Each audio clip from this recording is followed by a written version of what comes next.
5 मई 2024 रवि प्रदोष। जो प्रदोष रविवार को पड़ती है उसे रवि प्रदोष कहते हैं।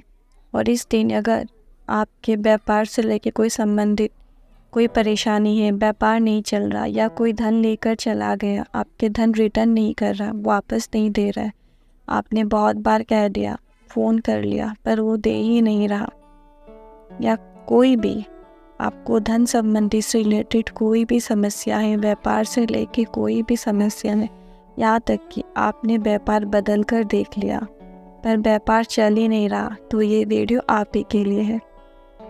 श्री शिवाय नमस्तुभ्यम, हर हर महादेव। अगर आपका व्यापार नहीं चल रहा, आप व्यापार बदल कर देख लिए, 2-3 व्यापार कर लिए पर व्यापार चल ही नहीं रहा, व्यापार नहीं चल रहा, दुकान में बिक्री बट्टा नहीं हो रहे हैं, या कोई आपका धन लेकर चला गया और वो रिटर्न नहीं कर रहा, आपने बार बार फ़ोन कर लिया, मिलकर आ गए, सबको कह दिया पर वो आपका धन रुपए लौटा ही नहीं रहा। आप चाहते हो आपका डूबा हुआ धन भी वापस आ जाए, या आप जो व्यापार कर रहे उस व्यापार में 4 चांद लग जाए, 3 दोगुनी 4 चौगुनी आपको तरक्की मिले। तो रविवार 5 मई 2024 रविवार के दिन रवि प्रदोष है। उस दिन आपको ये विधान करना है। आप रविवार के प्रदोष के दिन कभी भी ये विधान कर सकते हैं। इसके लिए आपको 3 बेलपत्र की आवश्यकता होगी। बेलपत्र जो स्वच्छ हो, पूर्ण हो, कहीं से भी टूटे फूटे ना हो। 3 बेलपत्र लेकर आपको शिवालय जाना है और 1 लोटा जल आप जल पहले समर्पित कर दे। उसके बाद आपको 3 बेलपत्र जो लेकर आए हो, पहली बेलपत्र आपको अशोक सुंदरी की जगह पर चढ़ानी है। जब आप अशोक सुंदरी की जगह पर बेलपत्र चढ़ाओ तो डंडे का मुख शिवलिंग की तरफ होना चाहिए। दूसरी बेलपत्र आपको शिवलिंग के ऊपर जो जलाधारी होती है, जहाँ पर शिव जी की 5 बेटियाँ जया, विषैरा, सावनीदारी, दूतली देव विराजमान रहती है, उस पर आपको चढ़ानी है। जब आप ऊपर जलाधारी में बेलपत्र चढ़ाए तो बेलपत्र की डंडी का मुख आप जहाँ खड़े हो उसके विपरीत दिशा में होगा।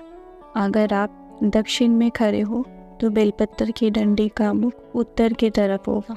अगर आप पूर्व दिशा में खड़े हो तो बेलपत्र की डंडी का मुख पश्चिम दिशा में होगा। और अगर आप पश्चिम दिशा में खड़े हो तो बेलपत्र की डंडी का मुख पूर्व दिशा में होगा। बस इतना ही कहना है कि बेलपत्र की डंडी का मुख अपने से ऑपोजिट डायरेक्शन में रखें। अगर ऊपर जलाधारी नहीं है शिवलिंग के ऊपर, तो आप ये बेलपत्र शिवलिंग पर चढ़ा सकते हो। आपको 5 बेटियाँ जया, विषैरा, सावनीबारी, दूतली देव, इन 5 बेटियाँ का स्मरण करते हुए आप शिवलिंग पर चढ़ा दें, पर डंडी का मुख अपने से ऑपोजिट दिशा में रखें, यानी कि विपरीत दिशा में। लेकिन अगर ऊपर जलाधारी है तो आपको जलाधारी पर ही चढ़ाना है, अगर नहीं है तो आप शिवलिंग पर समर्पित कर सकते हैं। तीसरे बेलपत्र जो आप लेकर गए हो वो आपको शिवलिंग पर जो माता पार्वती के हस्तकमल का स्थान होता है, कटी भाग, वहाँ पर आपको छुआना है, आपको चढ़ाना नहीं है। ये बेलपत्र आपको केवल छुआना है। छुआ कर आपको बेल वृक्ष के नीचे जाना है। बेल वृक्ष के नीचे जो भी कंकर पड़ा हो, रखा हुआ है, उस कंकर को अच्छे से रख कर आप उस बेलपत्र को उस पर चढ़ा दें, कंकर के ऊपर चढ़ा दें।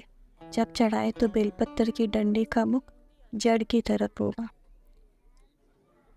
और अगर आपको वहाँ किसी कारणवश कंकर या कोई पत्थर नज़र नहीं आ रहा है तो आप बेल वृक्ष की मिट्टी थोड़ी सी वहीं पर ऊंचा कर लीजिए। शिवलिंग जैसा हो जाएगा, थोड़ा से ऊंचा करना है आपको, और आप उस पर बेलपत्र चढ़ा दें। पर हाँ, डंडे का मुख यहाँ पर भी आपको वृक्ष के जड़ के पास रखना है, मतलब डंडे का मुख जड़ की तरफ होगा। ऐसा करने से आपको कभी पीछे मुड़कर देखने की ज़रूरत नहीं पड़ेगी। बाबा चाहेगा तो आपका गया हुआ धन भी वापस आ जाएगा और आपको व्यापार में दिन दोगुनी 4 चौगुनी उन्नति होगी। और अगर आप नया व्यापार फिर भी शुरू कर रहे हो या करना चाह रहे हो तो भी आप ये विधान को कर सकते हैं। जब आप बेल वृक्ष के नीचे चढ़ाए तो अपनी जो कामना है व्यापार को लेकर या जो धन चला गया है, तब आप वो कामना कर लें। आशा करती हूँ, उम्मीद करती हूँ वीडियो पसंद आया होगा। और अधिक जानकारी के लिए चैनल को लाइक, शेयर और सब्सक्राइब करें।